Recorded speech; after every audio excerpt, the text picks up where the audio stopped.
In today's video, I'm going to teach you how to navigate and manage your sales tax settings within QuickBooks Online. This tutorial will guide you through a series of steps to make sure you're handling your sales tax filings efficiently and correctly. Let's dive into the process and ensure everything is set up perfectly. First, let's head over to QuickBooks website. Make sure you're logged into your account as we proceed with this walkthrough. Now, once you're on the home page, direct your attention to the main navigation area and locate the menu option. Click on that. You'll see a list of options drop down, and our next stop here is Taxes.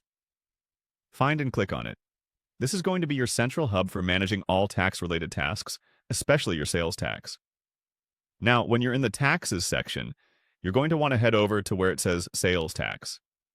Click on that, and it will take you to the Sales Tax overview where you can see all your agencies listed. This area will help you keep track of who you're liable to across different jurisdictions. Our next step involves focusing on the specific agency settings. Once you're in the sales tax section, identify and click on Agency. This will display the details pertaining to the specific tax agency you're dealing with. Within this segment, you can customize and review the settings that relate to the agency to ensure you meet all the necessary requirements. After dealing with agencies, we'll move to the Period option. Selecting this will give you a detailed view of all the filing periods available. It's crucial to have a good grasp of this section as it allows you to plan and prepare ahead for filings, ensuring accuracy in reporting and compliance with deadlines. Next up is focusing on the Due Date section. Clicking here provides you with a list of all upcoming due dates. It's a handy feature that helps you manage and avoid any late filing penalties.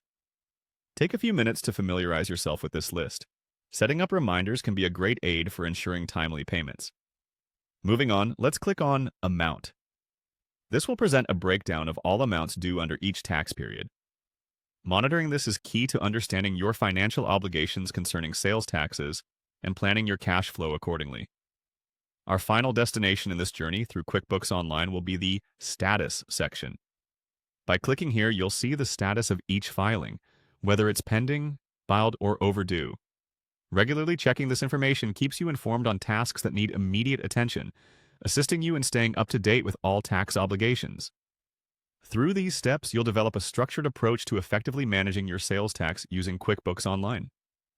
Remember, consistent monitoring and organization streamline compliance and prevent unnecessary issues.